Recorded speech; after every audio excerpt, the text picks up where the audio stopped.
Udah, Bu. Lah. Lihat ya. Cucu. Cucu baik kok. Belis kan dah. Mau jatuh. Duduk, Bu. Iyalah. Tenang, udah. Mana tidak itu? Itu ya, sampai saya. Tengah-tengah. Bangun ya, kampung saya. Udah dia kena dapat.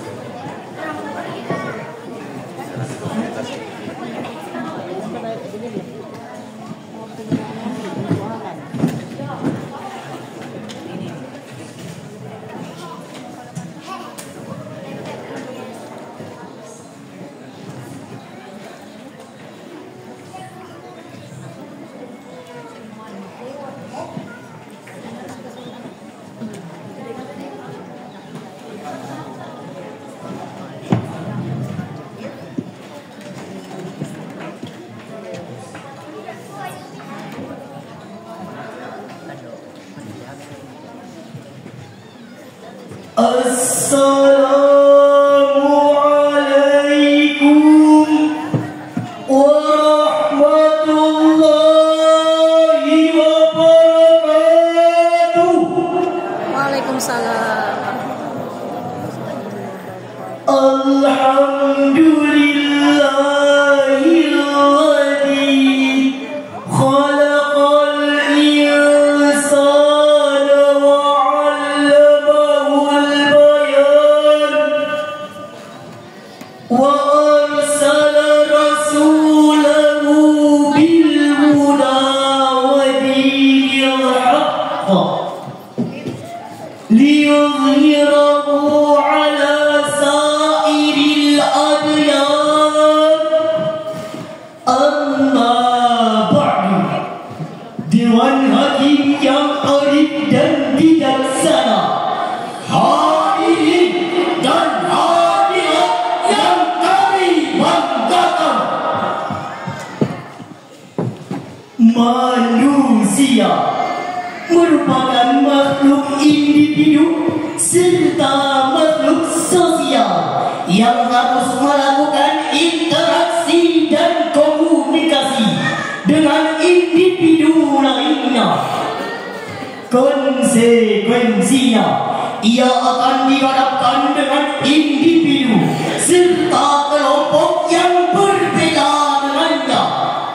Apakah perbedaan bahasa, adat istiadat, suku, bangsa, bahkan perbedaan agama dan keyakinan. Identitas agama dan keyakinan merupakan fenomena fundamental bagi masyarakat Indonesia dibandingkan ras, suku, bangsa, dan spirit kebangsaan. Agama diyakini lebih bisa memenuhi kebutuhan psikologis individu terkait identitas diri, harga diri, bahkan aktualisasi diri. Jika seorang individu memiliki keyakinan bahwa semua agama adalah benar, maka ia akan dianggap berakidah samar-samar. Jika seorang individu memiliki keyakinan bahwa hanya agama yang dianutnya yang paling benar, sedangkan agama lainnya salah, maka akan ada potensi pemikiran dan keyakinan bahwa yang salah tidak boleh dibiarkan, harus diingatkan, harus dibina, bahkan harus dibiarkan. Jika sikap ini yang dikembangkan, maka wajah agama Islam yang damai dan bersahabat akan berubah menjadi monster yang paling jahat, teroris yang paling sadis, sikap radikal yang paling brutal. Bahkan tidak mustahil akan berlanjut pada konflik horizontal yang bisa mengancam keamanan nasional. Lalu bagaimanakah agar ajaran identitas dan perilaku umat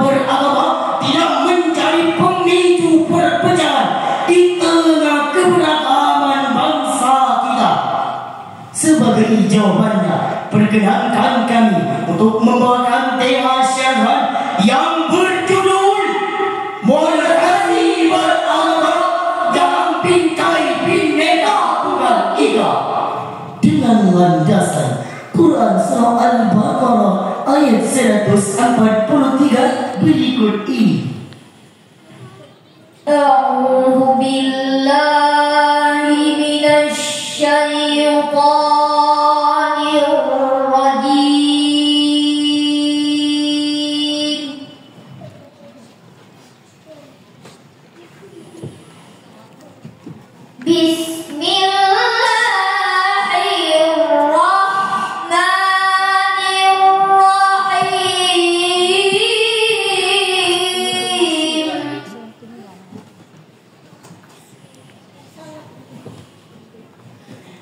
وَكَذَلِكَ جَعَلْنَاكُمْ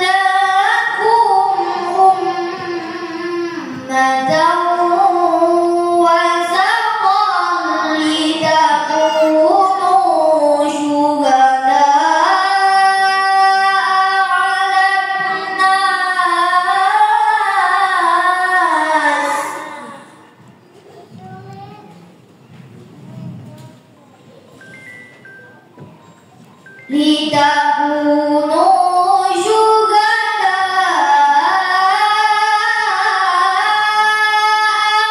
عَلَى النَّاسِ وَيَكُونَ الرَّسُولُ عَلَيْكُمْ شَهِيدًا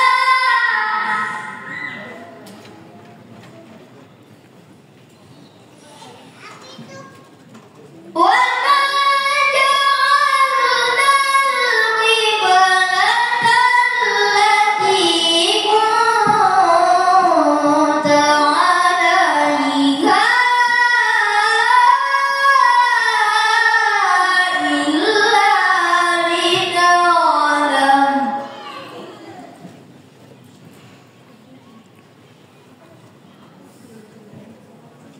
إِلَّا لِنَعْلَمَ مَن يَتَّبِعُ الرَّسُولَ مِمَّن يَنقَلِبُ عَلَى عَقِبَيْهِ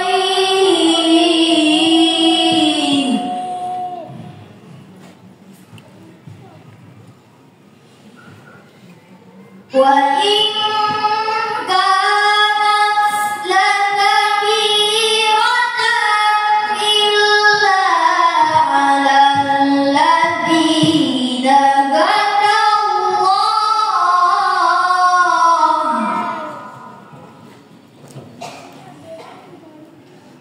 وَمَا كَانَ اللَّهُ لِيُضِيعَ إِيمَانَكُمْ إِنَّ اللَّهَ بِالنَّاسِ لَرَءُوفٌ رَحِيمٌ.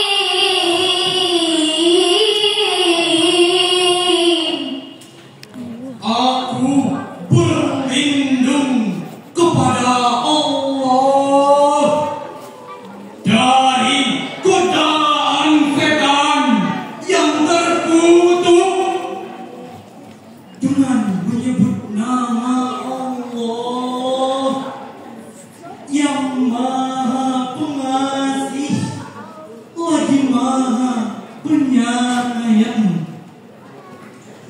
Dan demikian pula kami telah menjadikan kamu umat Islam, umat pertengahan, agar kamu menjadi saksi atas perbuatan manusia, dan agar Rasul Muhammad menjadi saksi atas perbuatan kamu.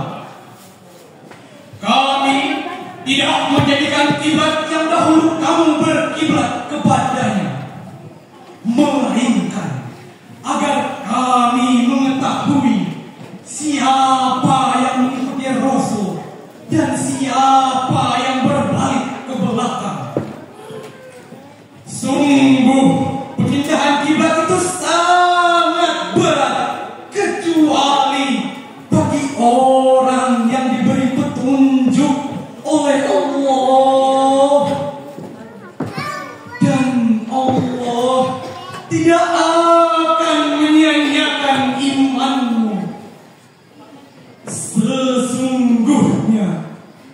Allah Maha Pengasih, Maha Penyayang kepada manusia.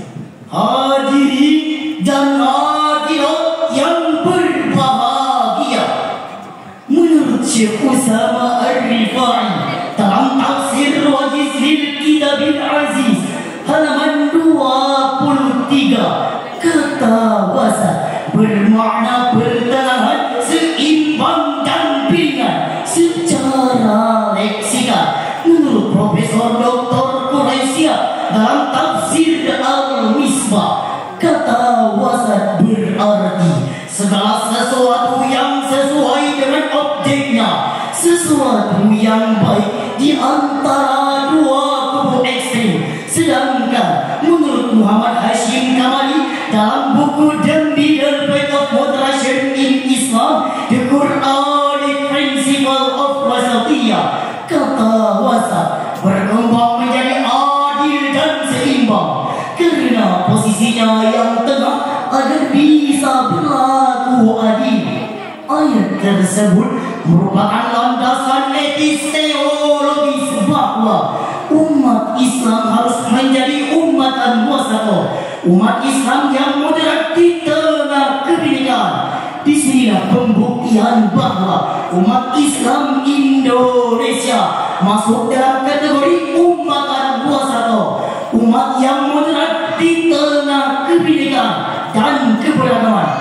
Sebagai individu, seorang muslim harus menguatkan ukhuwah Islamiyah. Sebagai makhluk sosial, seorang muslim harus menguatkan ukhuwah insaniyah, ukhuwah diniyah, bahkan ukhuwah wataniyah dalam bingkai Bhinneka Tunggal Ika. Berbeda-beda tapi tetap satu jua. Betul hadirin? Hadirin, umat Islam saat ini termasuk juga umat Islam di Indonesia identik dengan umat yang ekstremis, radikalis, bahkan sering dicap sebagai teroris. Padahal paham-paham tersebut jauh dari gambaran ajaran Islam yang moderat. Paham-paham ini muncul dari sikap fanatisme beragama yang berlebihan, yang dalam Islam sering disebut sebagai hulu, yakni berlebih-lebihan dalam beragama sehingga melampaui batas-batasnya. Demikian penjelasan Imam Ibnu Hajar Al-Asqalani dalam kitab Fathul Bari jilid 13 halaman 278.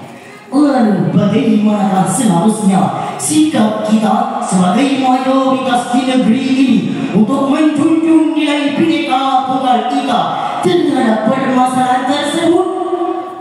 Maka Allah Subhanahu wa Ta'ala telah memberikan solusinya sebagaimana dalam firman-Nya Quran surah Al-Mumtahanah ayat 8 berikut ini.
Allah tidak melarang kamu berbuat baik dan berlaku adil terhadap orang-orang yang tidak memerangimu dalam urusan agama dan tidak mengusir kamu dari kampung halamanmu.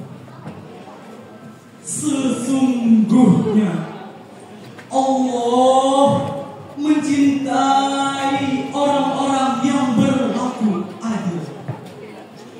Maha benar Allah dengan segala firman-Nya.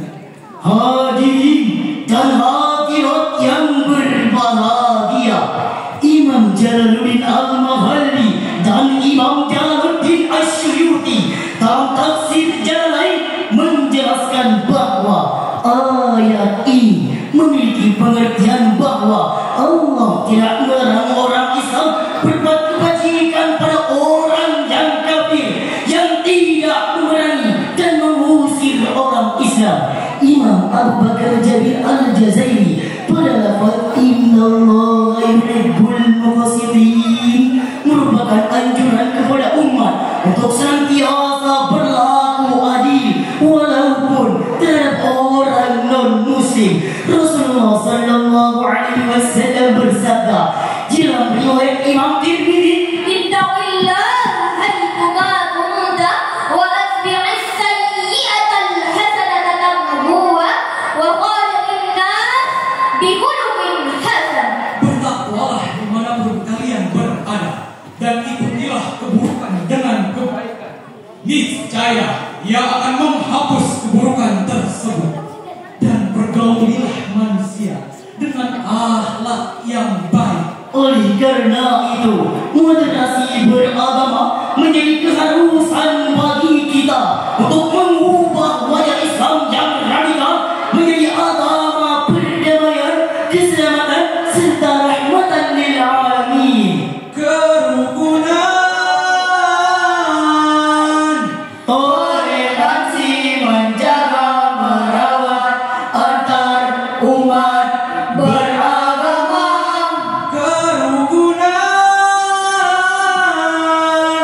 Kerukunan antar umat beragama harus dijaga, harus dirawat, hidup damai sejahtera selamanya.